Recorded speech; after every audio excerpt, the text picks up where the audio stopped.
Good morning, everyone. Sunday, December 28th, 2014. The subject is Christian Science. We're going to talk about Mrs. Eddy's article, Obedience, today. Starts on page 116, the miscellaneous writings.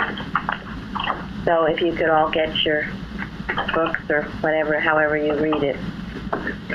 Also, we will, for the most part, keep you off mute. Maybe not all of you, but most of you will be off mute. And please mute yourself with your own phone if possible, especially if there's any sound, extraneous sound in your house. Okay, page 116, miscellaneous writings. Anyone want to volunteer to read who has their book ready? I do. Yeah. Jean, okay, go ahead, Jean, you start. My beloved students, this question, ever nearest to my heart, is today uppermost. Are we filling the measures of life's music aright, emphasizing its grand strains, swelling the harmony of being with tones whence came glad echoes, as a crescendo and diminuendo, accent music, so the varied strains of human chords express life's loss or gain, loss of the pleasures and pains and pride of life, gain of its sweet concord, the courage of honest conviction, and final obedience to spiritual law. The ultimate of scientific research and attainment in divine science is not an argument. It is not merely saying divine science. It is not merely saying, but doing the word, demonstrating truth, even as the fruits of watchfulness, prayer, struggle, tears, and triumph. Thank you, Jean. So who would like to speak? What does that mean to any of you listening?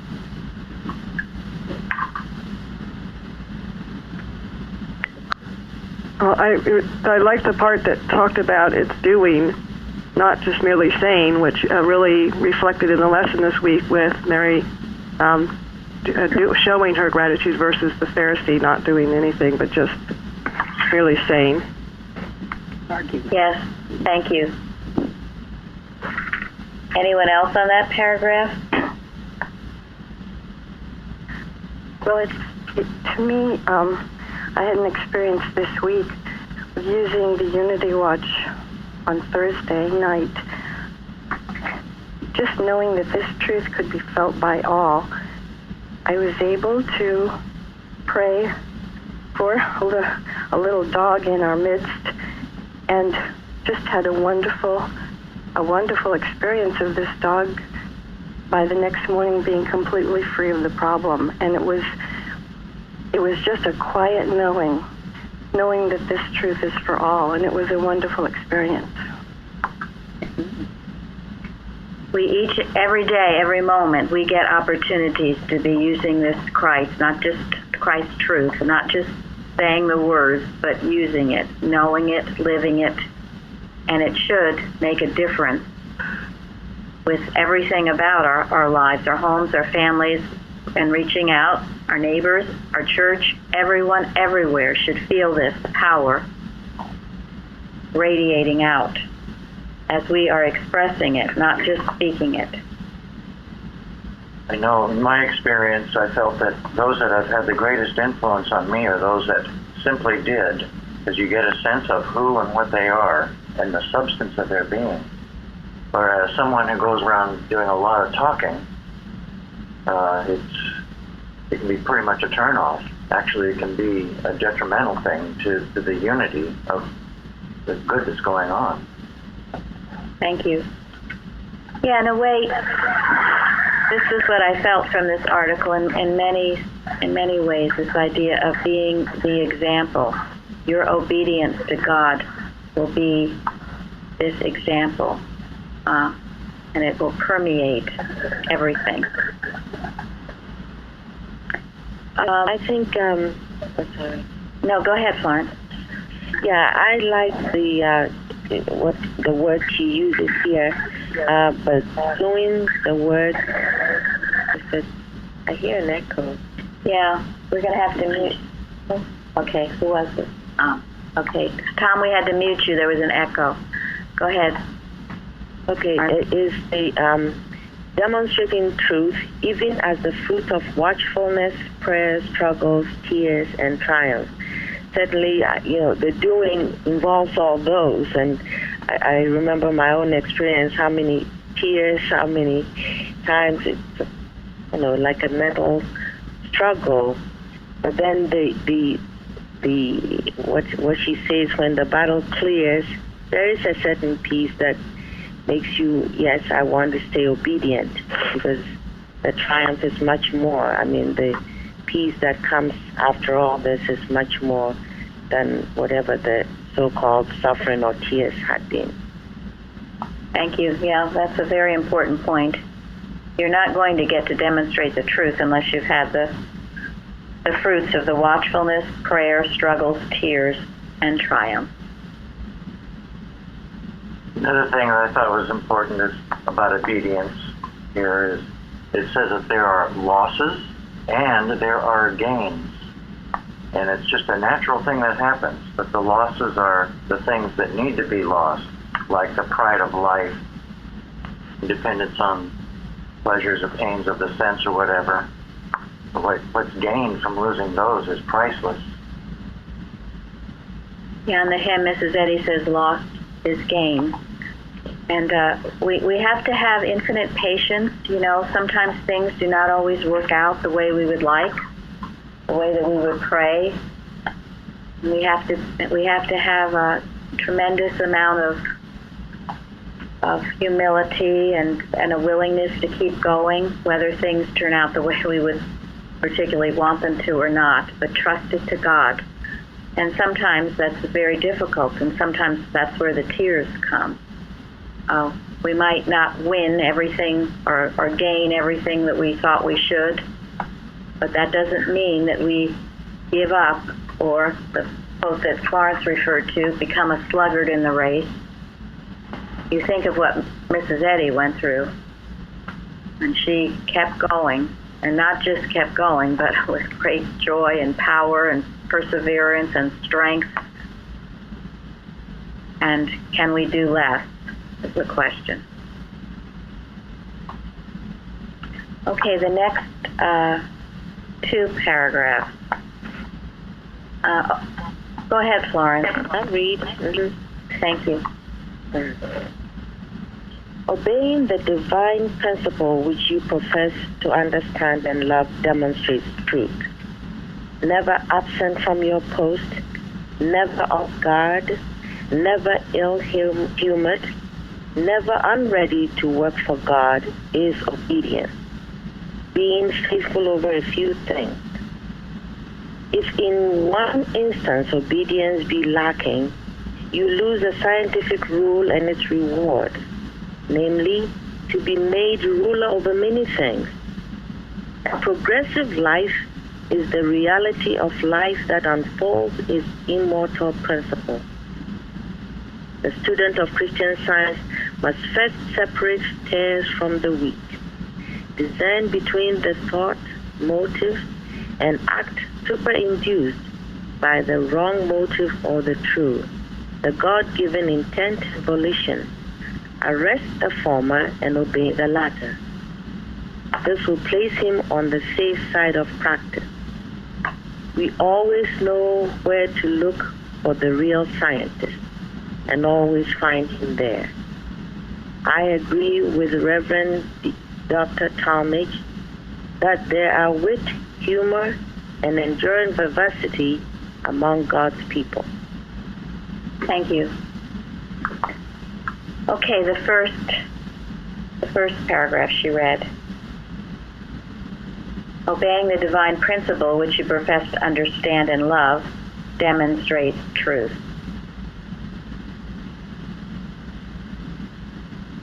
The absolute obedience. We do profess to love it. but to obey it is something else. Okay, and then the next that I love so much, and if you don't know these, you should. These should be part of what I call your arsenal. The first, never absent from your post. What does that mean to you?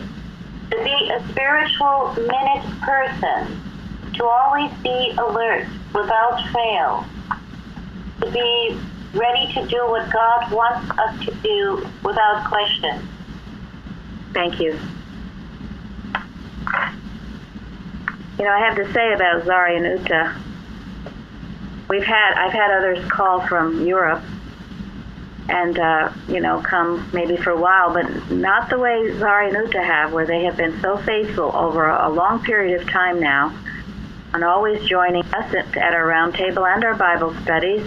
Now they've been recording things, and Uta had done some wonderful translations in German. So, to me, that speaks volumes. Speaks a lot to me. It's more than just the words, because others have promised and said they would do things, and then they haven't. So I'm grateful. I'm grateful for faithfulness. Never absent from your post. Yes. Are you always reachable? No, it's important in doing this work. I know at the story in Mrs. Eddy's home, where someone wanted to, or I guess she couldn't, she needed one of her students, and they were gone for some reason, and they took a one-day vacation, and it was the wrong day. Yeah.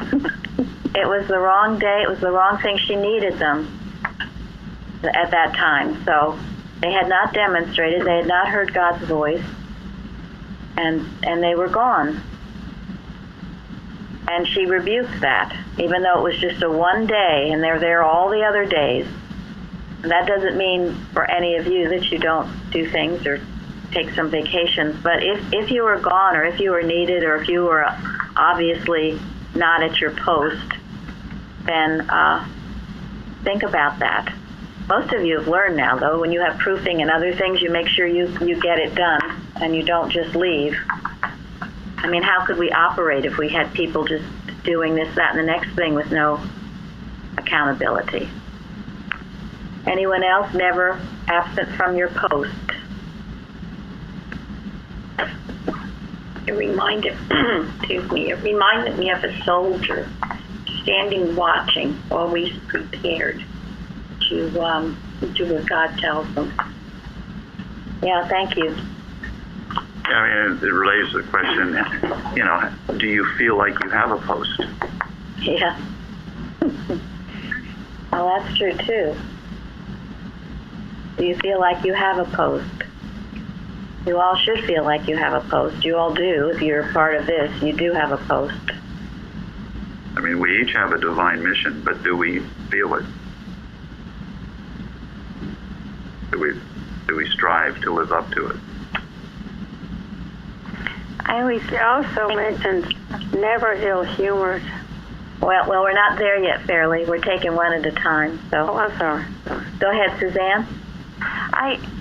Whenever I might be tempted to think that, wow, that's a lot of service, I always think of God. He is never absent from his post. I mean, he's there for us 24/7, for all of his children. And it just puts it into perspective for me as a reflection of God. I am to be ever active. And what I'm doing certainly can't even begin to be the 24/7. God is always there for us. Yes. And Mrs. Eddy was always there 24/7. She never... Well, and that's it. You think of the sacrifices that have preceded us. What we're asked to do is really nothing. You're not asked to, what Mrs. Eddy was asked, what Christ Jesus was asked to do, at least not at this point, not yet, not so far. When you think of all those sacrifices of people who gave their lives or members of their family for fighting for freedom, there have been a huge amount of sacrifices.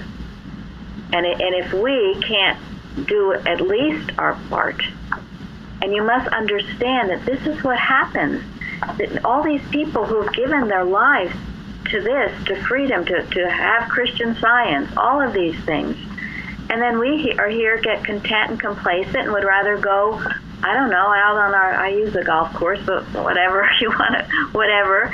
And it's not actually playing golf that's so bad unless you make a god of it and let it take you over so that you are absent from your post when you are needed. You must all remember we've actually been asked to do very little. Don't ever think it's some great big thing. Be grateful that it's what it is, and make sure you're not absent from your post. Because if we are, and if we fail to do this work, there will be. We read about it. That's why we have our Bible studies. What happens? What happens when everyone gets complacent and goes to the other gods? Entire nations get destroyed. Yes. And there's suffering and slavery and other things. And Mrs. Eddy herself predicted that would happen again unless we did what we should be doing, and do it with great joy. It shouldn't be drudgery. Okay, the next is never off guard, which is similar but different in a way. When I think of this, it makes me think about this in Science and Health, where it talks about Stan Porter at the door of thought, admitting only such conclusions as you wish realized in bodily results. Yes, that's good. Also, it's very common when you are off guard or when you are not on your post. It's very easy to fall into temptation. Because you're not watching, I think. So that goes to what are we watching, which I think the most important place to start is to watch our own thoughts. And if you don't do those things, if you don't engage yourself or your life with doing the things that God wants you to do, watching and praying, you can easily fall into temptation, because the temptation are there, and you don't really have anything to protect yourself from. Yes. There are many temptations out in this world. A lot of it comes through people that want you to fulfill their expectations, do what they want, and their way of getting around it is to get you off guard. If you lose your guard and you don't see what's going on, or you fail to do what it says in the next paragraph about judging rightly the motive behind things, either the right or the wrong motive, you lose your guard. Open the door. I think that what happens in the arts, for example, is many times if someone recognizes you could see this with politicians maybe, or people in the media. If we don't stay awake, if we don't watch our own thoughts and be one with God, it's so easy to be lured and lulled into a sleeplessness, and then it's pretty sad. Yes, thank you. Does anyone? You have to stand Porter at the door of thought. Yes. Thank you. Does anyone give an example of being off guard? Being distracted and doing your own thing. Okay. Well, go ahead, Florence. No, if you forget and just go about doing things your own way, and going about your daily life without God in it, without the thought of God in it, you are off guard, and things happen. Yeah. Well, forgetting, that's a good sign of being off guard. Well, there are other ways, and even when if you have some little accident or bumping into something, or you lose something, those are all ways you've gotten off guard. You're not listening. You somehow drifted off. So take those as warnings, first warnings, if you will, that you're getting off guard. Sometimes you can be off guard. Someone will say something that maybe, where did that come from? You'll be, a little surprised by what is said. That's being off guard. Jesus was never off guard. Go ahead. No, I was going to give another example of when you're used to doing something and you do it all the time, you can get very off guard thinking, oh, yes, I do this all the time. I know it. And you do it, and here it goes, without praying about it. And suddenly I've done it. That's what I'm saying, there's something that you do all the time. So you're doing it this time and you're not praying about it. Suddenly there was a mistake. So you can be upset that way. Yeah. Let me give 2 examples if you guys can give me a few seconds for it. I remember when I started driving, that was like, I can't remember, but that was like many years ago. I remember that morning I was going to school, but because I think I was off guard, I got myself caught into what I was going to do at school that day. So, but I remember very clearly that I received a very good warning that morning, but since I got caught up into something that not really I should get caught up into, I didn't pay attention to the message that I got that morning.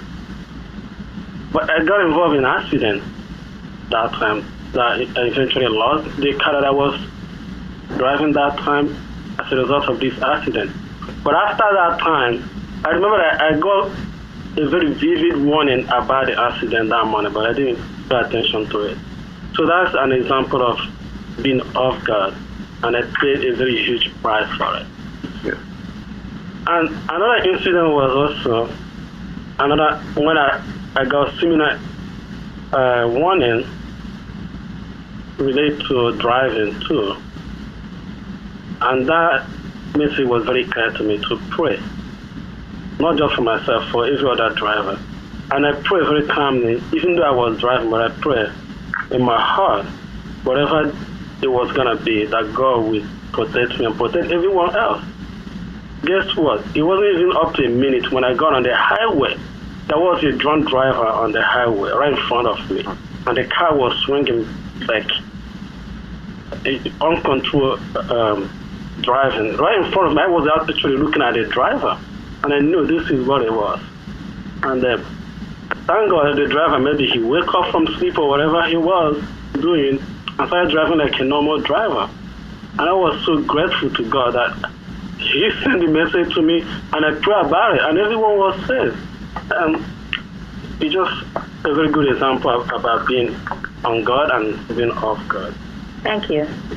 That's excellent. I hope you all got that. Yes. Good. Yeah, and this is why this science shouldn't be, some big horrible thing, drudgery that we have to do. This is the most exciting thing in the world. You're getting these messages from God constantly.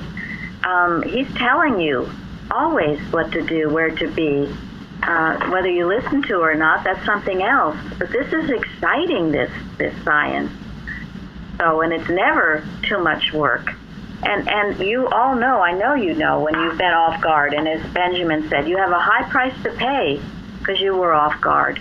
How much better to be on guard and to hear the warning and to spare yourself and then to be grateful, as Benjamin was. Don't just take it as a coincidence or say it would have happened anyway or so what or that's my just due. No, he knew it was God working in his life, and he's very grateful for that. Thank you. Thank you all. Anybody else for never off guard? I think Jesus once said, know when to say yea, yea, and nay, nay. If you think about that, you'll live a perfect life. What is your yea, yea? Beatitudes. What's your nay, nay? 10 Commandments. If you live by those, you live a perfect life. Okay. Who else was about to speak?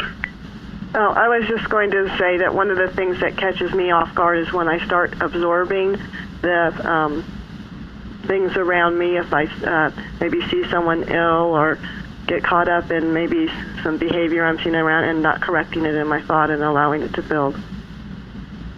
Very good. Thank you. Yeah.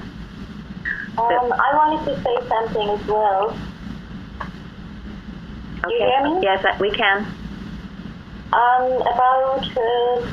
Back in 1980, in November, I was living in an art studio building, and the thought, like a big voice came to me when I drove back from Mexico, do not go into that building. And I ignored it, and then I had to deal with a very difficult fire in the studio, somebody setting something up. And I really know when God tells me to do something, I have to listen. Because every time I don't listen, I get in trouble. It's using this wonderful, still voice that is persistent. It says, don't do that. Please try this way. Thank you. This is the way. Walk ye in it. Thank you. I know for me, sometimes I get distracted and then I don't even hear God speaking and forget to do something, and that's really important. So I have to learn not to let things take me off guard. Yes. Or if you've been doing a lot of work for church and then you take it personally, you think, oh, I've done so much, I think I just relaxed for a few minutes. And that's just when it comes right in on you. Yeah. Yeah, and the work, all the work we should do should be for God, and it should be joyous and restful. Not that we have a time we work for God and a time we don't. We should always be with God, working for Him. Yeah, another example was in the Bible when Jesus, it was a very intense period of His missionary work. A lot of temptation was going to happen, and He saw this temptation. Some of them He has already told them, the people like either He has told him already what His temptation was going to be, and He told him to work on it. And some of even Judas also had his own temptation coming, and they refused to work on it. Remember, a few times He came to them, they were sleeping. He woke them up and told them to walk and pray so they don't fall into this temptation that is crowded everywhere. And He came back again, they were sleeping again. He woke them up again the second time, the Bible says, and told them to watch and pray. But you know what? Some did watch and some did not watch. People like Peter did not watch. And he fell into this temptation of denial of Christ. And Judas too did not watch, and he fell into this temptation of betrayal of Christ. And that's another example of that. And the price was really, really not good for them. Okay, thank you. Never ill-humored. Was that you, Fairley, that wanted to answer that one?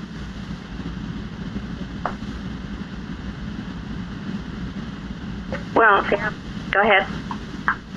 Well, it just jumped out at me because it can trap you.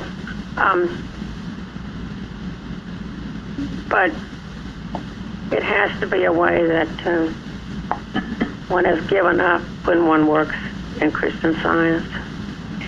What are you saying? What can trap you? Well, maybe waking up and feeling ill-humored. Oh. Well, I mean, I don't know. How do you get ill-humored? I don't know. I mean, it's not something I... Well, I think sometimes you feel ill. Sorry. Go ahead. Go ahead. I think sometimes you feel ill-humored when you feel like you're giving up something that you don't want to. There's self in that. I know sometimes that's when I get ill-humored. It's just when I'm like, geez, I have to go do this. Or if there's something if I'm working on something and there's some dear, cherished human belief I don't want to give up, that can make me ill-humored. So, and what is this cherished thing you don't want to give up, or do you not want to share that, or? Oh, no, well, there was times like when I had to kind of give up such a personal sense of family. I mean, that was a very hard thing to give up. I got real cranky about it, It's just like, well, I don't understand this. And I get all wrapped around the axle. And okay, well, that's it made me very ill. Okay, thank you. Good. I think also getting ill-humored can be when you want a healing. for, how long is this going to take, I mean, then you get all, angry or whatever at God, that you dare to get angry at God, you're human. Thank you. And yet, joy and gratitude are two essential ingredients to any healing. Remember that. So if you are ill-humored, that's not helping you to get better. And as we've talked about, you don't wait till after you're feeling better to be joyful and grateful. You've got to start even if you're not feeling good. The whole point of it, get out of that mesmeric state. Rise up out of your bed. Stop feeling sorry for yourself. Start praising God. That's what moves the mountains. That's the prayer and fasting we've talked about. Remember when Mrs. Evans taught us some years ago, she said, you should wake up and you should be thanking God. And if you can't think of something to thank God for, well, then keep working at it until you find something to thank Him for it. Thank you, yeah. And Mrs.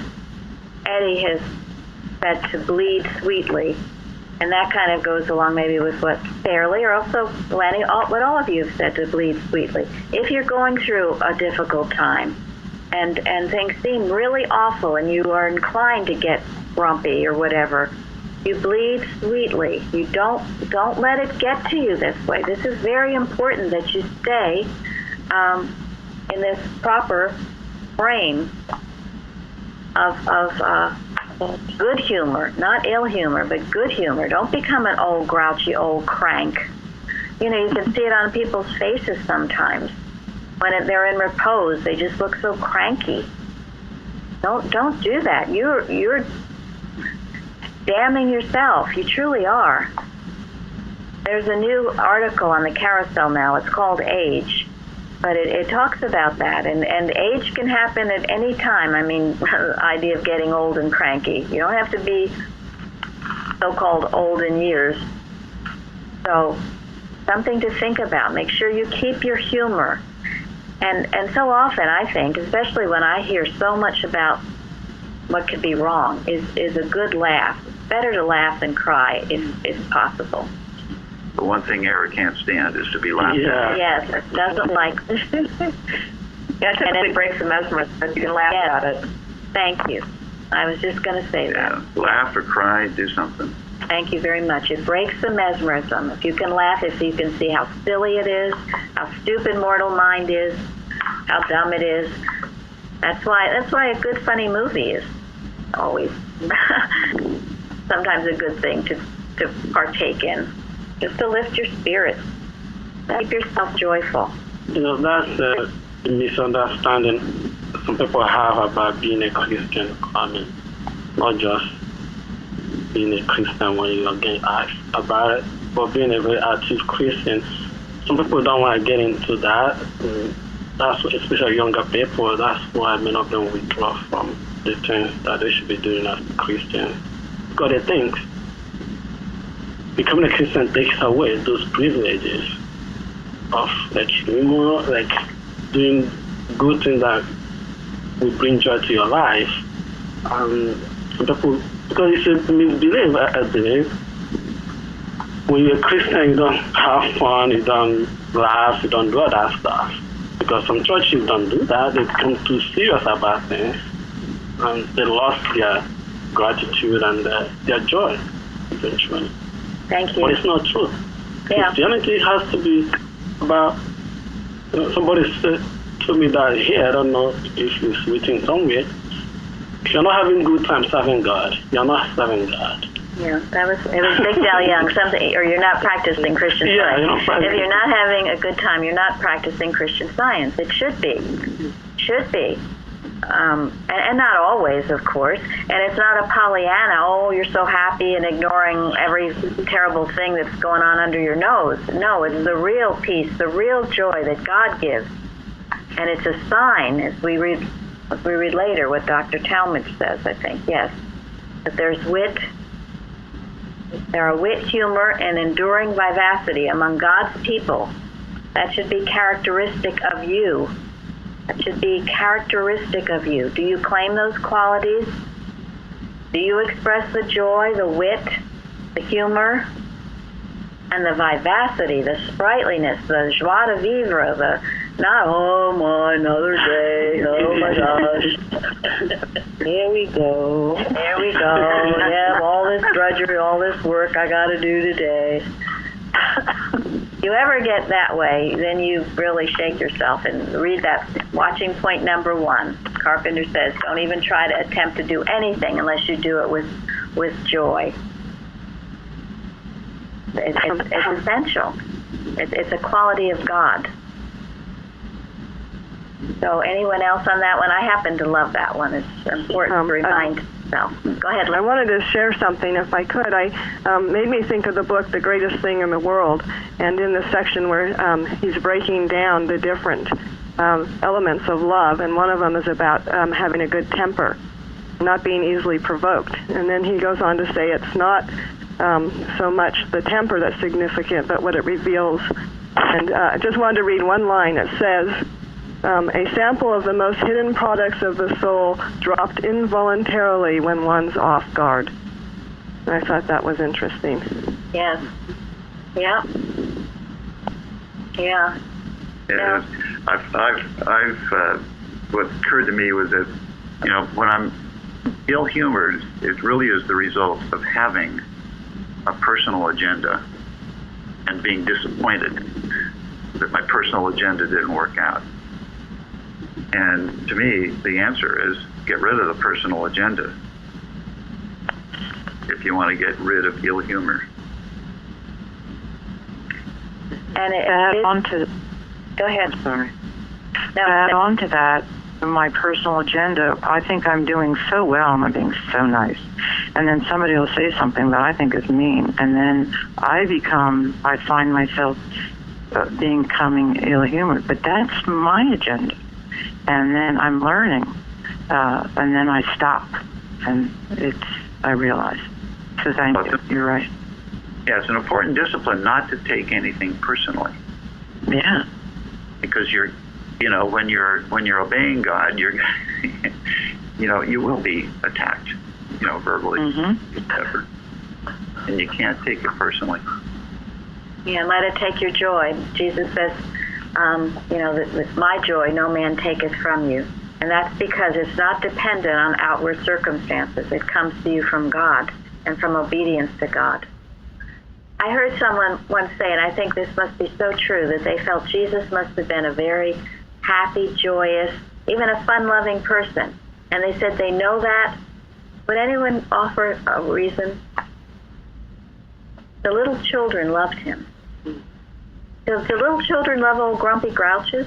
No, little children love people that are fun-loving and joyful. And I mean, it's a wonderful picture, a way to think of Jesus in that way. And he had to have been. He loved the little children, but they loved him too. And it was because of that, I am sure. Certainly his love, his Christliness, but I'm sure he was joyful and fun to be around. I think other religions lose sight of that, though.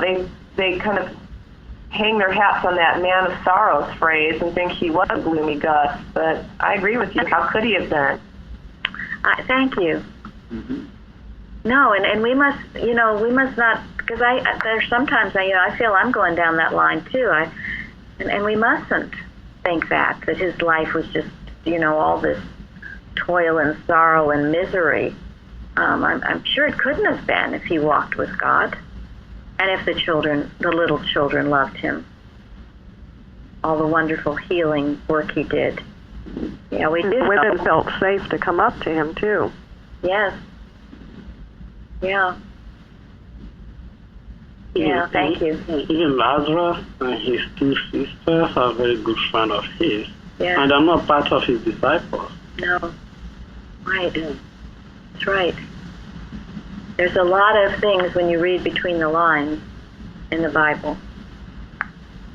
Okay, and then lastly, but not least, I'm ready to work for God.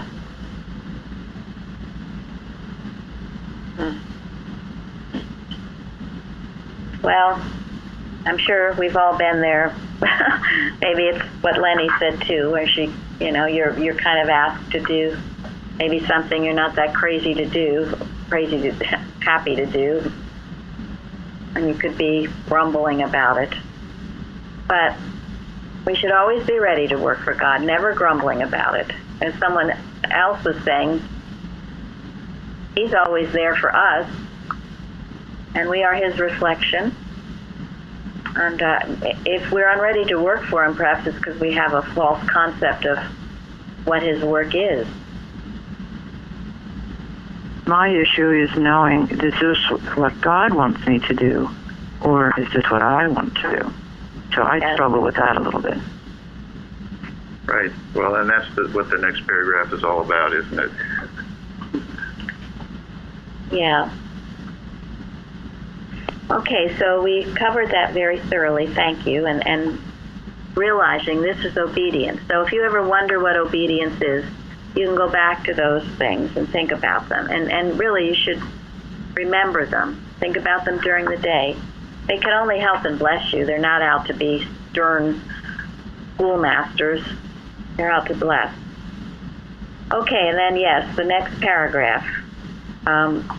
Separating the tares from the wheat, discerning between the thought motive and the act superinduced by the wrong motive or the true, the God-given intent and volition. Arrest the former and obey the latter. My goodness, what does that mean? Stop with your wrong motives and get with God. Understand. Okay, thank you. To do. How can you sometimes be deceived by the motive? You know, error can be pretty tricky.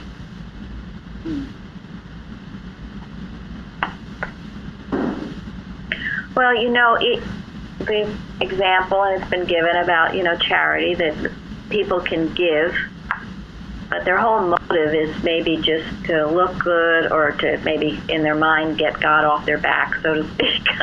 I've given, to charity, or I've helped somebody, but it's not really because there's a deep love in your heart or a caring, or that you feel that it's something that God has wanted you to do. Those kind of things can be deceiving if you don't question yourself and ask, why do you really want to do this? Is it based on God or not? Or is it out of guilt? Yeah. Yeah, guilt is a huge one to get your motives off. And that's the old theology that most of us have been steeped in. So you feel very, very guilty, and you do things that out of personal sense and not because God is directing it. Anyone else I'd like to hear? Does this ever happen in families? Family member will persuade you to do something, and you feel like you just have to because they're family. Shahida's here today. Do you have anything to say, Shahida? In regards to a wrong motive? Yeah. How do you separate the tares from the wheat? Usually if it's only going to benefit me, if it's all about me, that's a clue that's the wrong motive. That's a very good one. Thank you. How about Janet? Yeah, sometimes it is hard to distinguish, is it my thought or is it God? And I have to stop and really think about, is this your will or am I doing it because I think it's the right thing to do? It does keep you on your toes, and it's a good thing, really. It's a very good thing, and it's very important. And she goes on to say that this will place you on the safe side of practice. So it's something required of us all, and it needs to be considered.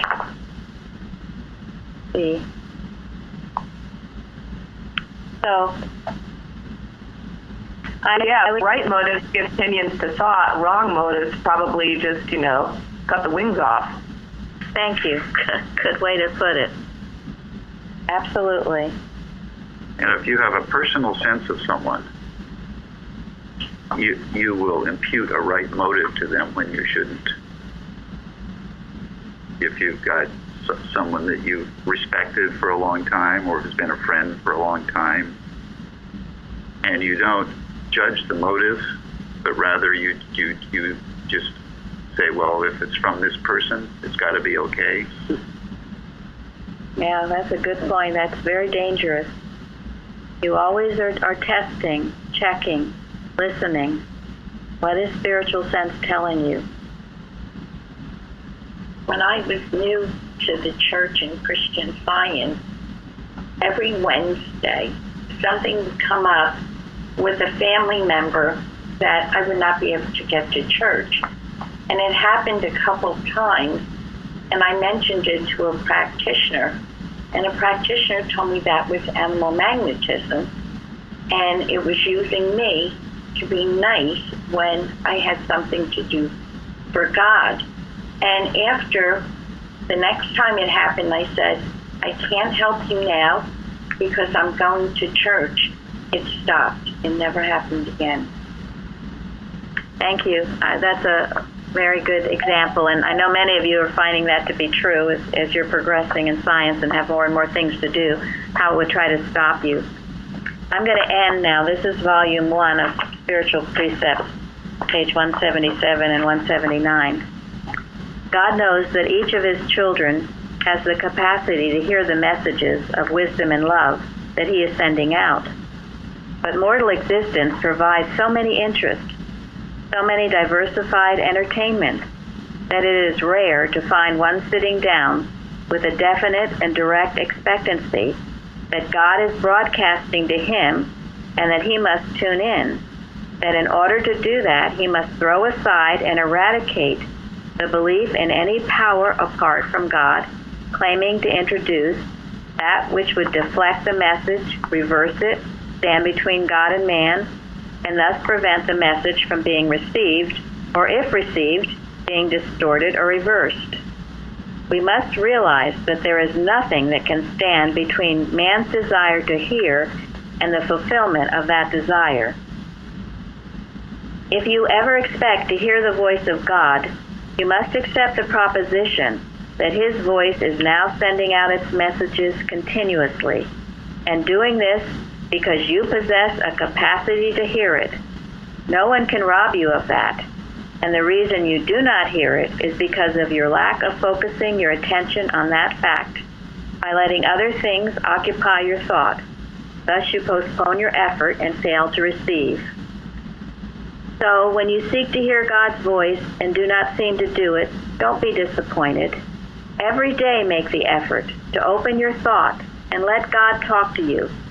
And if you are not conscious of his doing so, if you do not hear it with your material ears or even not conscious of it with your conscious thought, take it on faith. Believe that it is being recorded on the tablet of your mind, that you are laying up treasure in heaven in your spiritual consciousness. And when the right time comes, you will be able to give it out and know what God has been saying to you by what you say to another. Very good. Gilbert Carpenter. Very good. So thank you all, and we'll go now and have a good healing service. Thank you. Thank you. Thank you. Okay.